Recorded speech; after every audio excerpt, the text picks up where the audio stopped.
కొంతమందికి బోటి అంటే చాలా ఇష్టం, చాలా ఇష్టంగా తింటారు. కాకపోతే దాని క్లీనింగ్ ప్రాసెస్ చాలా లేట్గా ఉంటుంది, చాలా లేట్ అవుతుంది. అందుకే కొంచెం క్లీన్ చేసుకొని తినడానికి ఇష్టపడరు అనమాట. చేసి ఇస్తే మళ్ళీ ఇష్టంతో తింటారు, కానీ ఆ క్లీనింగ్ ప్రాసెస్ అనేది కొందరికి నచ్చదు, తినరు కూడా కొంతమంది. నేనైతే సింపుల్గా మా ఇంట్లో నేను ఈరోజు ఇది దసరా పండుగకు చేసిన వీడియో ఈరోజు అప్లోడ్ చేస్తున్నాను. అప్పుడు వీడియో రికార్డ్ చేసి పెట్టాను, మళ్ళీ ఈరోజు అప్లోడ్ చేస్తున్నాను.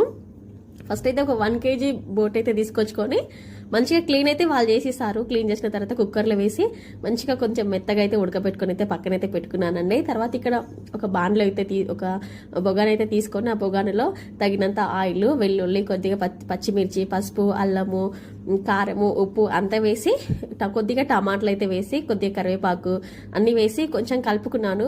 మంచిగా కొంచెం ఫ్రై అయ్యే వరకు అయితే కలుపుకోవాలి. తర్వాత ఇక్కడ బోటి అండి నేను ఆల్రెడీ ఉడకబెట్టుకున్నాను అని చెప్పాను కదా. ఉడకబెట్టిన బోటిలో చూడండి మంచిగా క్లీన్ అయిపోయింది. ఆల్రెడీ ఉడకబెట్టిన దాంట్లో మళ్ళీ కొద్దిగా వాటర్ అయితే వేసి మరి ఒక్కసారి అయితే మంచిగా కడుక్కొని ఇక్కడ నేను ఫ్రై చేసుకున్న ఆనియన్స్లో వేసి మంచిగా కలుపుతున్నాను. కలిపిన తర్వాత కొద్దిగా కారం అయితే నేను ముందు యాడ్ చేసుకోలేదు, తర్వాత అయితే యాడ్ చేసుకోవాలి. ఉప్పు కారం అనేది బోటి వేసుకున్న తర్వాత అయితే యాడ్ చేసుకోండి. ముందు ఆనియన్స్లో అయితే ఏం వేసుకోకండి.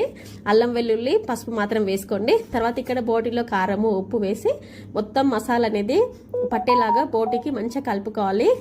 తర్వాత చివరిలో ఒక 2-3 నిమిషాలు మంచిగా ఫ్రై అయిన తర్వాత ఆల్రెడీ బోటి అనేది ఉడికిపోయింది కదా, దీంట్లో ఎక్కువసేపు ఫ్రై కానివలసిన అవసరం ఏం లేదు. తర్వాత కొద్దిగా ధనియాల పౌడర్ అయితే వేసి చివరిలో కొద్దిగా కొత్తిమీర వేసుకొని మరొక 5 నిమిషాలు ఫ్రై చేసుకుంటే సింపుల్గా అయితే బోటి తినని వాళ్ళు కూడా ఇష్టంగా తింటారు, అంత బాగుంటుంది. నేను ఫస్ట్ తినేదాన్ని కాదు, ఇప్పుడైతే బోటికి ఫ్యాన్ అయిపోయాను. నిజం చెప్పండి ఎంతమంది తింటారో.